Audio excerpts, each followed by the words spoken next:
और इस प्रवचन को टीवी में 10 करोड़ लोग सुनते हैं, तो उसका पार्टी में इमेज गिर जाएगा।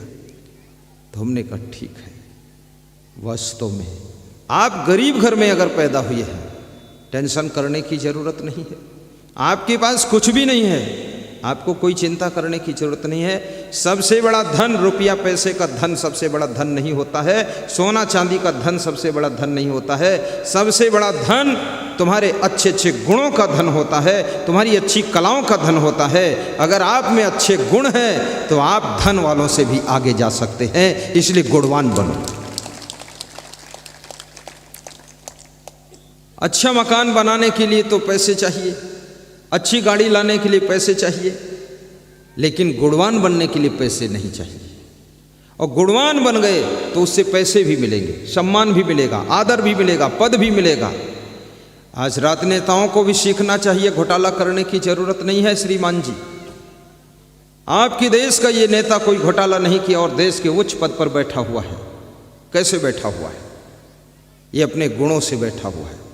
आप जिम्मेदारी का गुण पैदा कीजिए, सहनशीलता का गुण पैदा कीजिए, नम्रता का गुण पैदा कीजिए, और आप मेहनत करने का गुण पैदा कीजिए, गम खाने का गुण पैदा कीजिए, और बोलने की कला का गुण पैदा कीजिए। सफलता आपके चरण चूमेगी, तुम जिधर जाओगे सफलता उधर जाएगी।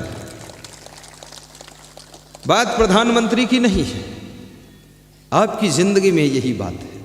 आप दुकान खोलते हैं, दुकान कितनी अच्छी आपकी, बड़ी स्टैंडर्ड दुकान, सामान खूब भरा हुआ, लेकिन तुम्हारा स्वभाव अच्छा नहीं। जो ग्राहक आता है उससे कुरमुराते हो, जो ग्राहक आता है आंख घुड़कते हो, जो ग्राहक आता है ऐंठ रखते हो कि मैं सेठ जी हूँ। तो ग्राहक भी सोचता है अपन लड़ने के लिए नहीं आए हैं, अपन तो सामान लेने आए हैं, दूसरी जगह चलो, इस घमंडिक चक्कर में क्यों पड़ोगे। अभिमान मनुष्य को नीचे गिराता है, नम्रता नीचे से ऊपर उठा लेती है। हनुमान जी के पास में नम्रता थी तो राम ने उनको गले लगा लिया। रावण के पास में अभिमान था तो भगवान श्री राम ने रावण का गला काट दिया।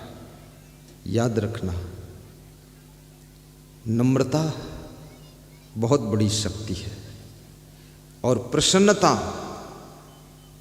बहुत बड़ा आकर्षण है।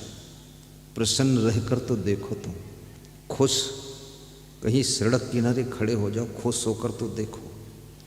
मैं फरीदाबाद में सड़क किनारे खड़ा था, मेरी गाड़ी आगे मुड़ने गई थी तो खड़ा था, तो एक बहुत मोटे मोटे टायर की गाड़ी आई, उसमें टायर बहुत मोटे थे, पहली बार देखा इतना मोटा टायर। तो मेरे साथ एक छोटा संत था, प्रवीण दास महाराज, बोला गुरुजी ये गाड़ी देखो कैसे। तो हम भी ऐसे हाथ किए, हमने कहा ये तो बहुत गजब की गाड़ी है। तो ऐसे हाथ किया और मैंने कहा गजब की गाड़ी है, और मुस्कराया प्रसन्नता से।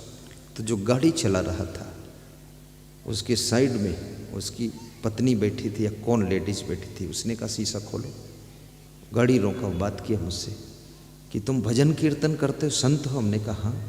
बोले दान लेते हो? हमने कहा हाँ। तो उसने उस लेडीज से कहा कि दान दे दो। तो मैंने सोचा देगी 100-200 रुपये, 500। उसने 11,000 गिनकर दे दिया। हमने कहा मुस्कराने का 11,000 मिलता है। फिर वो उतर कर आया, जो गाड़ी चला रहा था पीछे से, हमारे साथ संत भी थे, उतर कर आया, अपना एड्रेस कार्ड दिया, एक कैसेट दिया और कहा मेरा नाम दलेर मेहंदी है, आप लीजिए गुरुदेव, अब घर आना मेरे तो 11 लाख दूंगा। आज तक घर ही नहीं गया उसके, कार्ड भी खो गया, एड्रेस खो गया, पता ही नहीं चला। साधु का मामला क्या ठिकाना, सब खो खा के खत्म। लेकिन आप प्रसन्न रहोगे, खुश रहोगे, लक्ष्मी तुम्हारी तरफ खिंचती हुई चली आएगी। अपने घर में कभी प्रवेश करो, आपकी गृह लक्ष्मी, आपकी पत्नी जब मिले तो आप थोड़ा सा मंद मंद मुस्कुरा कर मिलिए। अगर गृह लक्ष्मी खुश है तो ये धन लक्ष्मी भी आपके घर में डेरा डालेगी। और जिसकी गृह लक्ष्मी घर के कोने में बैठकर पुनक पुनक कर रोती रहती है तो धन लक्ष्मी भी रूठ कर रातों रात चली जाती है, वहां दरिद्र आकर के बैठ जाता है। इसलिए स्त्रियों को भी चाहिए थोड़ा सहनशीलता रखे, छोटी छोटी बात में रोना धोना हा हा वो हो ये हो मत करे। नहीं तुम तो उसी घर में रहोगी पर धन लक्ष्मी चली जाएगी। रोने धोने की आदत छोड़िए। और पति जब घर में प्रवेश करे, अगर गृह लक्ष्मी मुस्कुरा कर अपने पति से मिलती है तो उस घर में धन धान्य पूर्ण रहता है। मूर्खा यत्र न पूज्यन्ते धान्यम यत्र सुसंचितम दाम्पत्य कलहो नास्ति श्री स्वयं आगता। जिसके घर में मूर्खों का सम्मान नहीं है, अन्न का अपमान नहीं है और पति पत्नी में कलह कलेश झगड़ा विवाद नहीं है, उस घर में लक्ष्मी जी स्वयं कृपा करके आती है। इसलिए जहाँ सुमति तहाँ संपत्ति नाना, जहाँ कुमति तहाँ विपत्ति निधाना। इस फार्मूले को याद रखो। थोड़ी थोड़ी चीज़ के लिए झंझट में मत पड़ो। और याद रखना, बेईमानी करने वाले लोग कभी सुखी नहीं रहते हैं। छल कपट करने वाले लोग कभी शांति नहीं पाते हैं। और अपने आप को बहुत खिलाड़ी समझने वाले लोग और घर वालों को ही ठगने वाले लोग कभी जिंदगी में चैन नहीं पाते हैं। इसलिए ये ठग विद्या छोड़ो। कबीर साहब कहते हैं ठगना ही है, ठग बनना है अगर तो ऐसे ठग बनो कि आपका जो मन है ये इतना बड़ा ठग है। ये मन सबको ठगता है, तो मन रूपी ठग को ठगना सीखो। ये मन कितना बड़ा ठग है। ई मन चंचल ई मन चोर ई मन शुद्ध ठगहार। मन मन करते सुर नर मुनि जहड़े मन के लक्ष्य द्वार।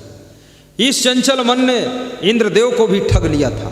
भेष बदल करके गौतम ऋषि के यहाँ प्रवेश हुए थे। इतना ठगहार है। ये कितने साधुओं को भी ठग लेता है। लंगोटी उंगोटी इधर उधर करके कुछ गड़बड़ हो जाता है। और ये मन चंचल कितने नेताओं को भी ठगता है। कभी लोभ का रूप बनाकर आता है, ठग लेता है।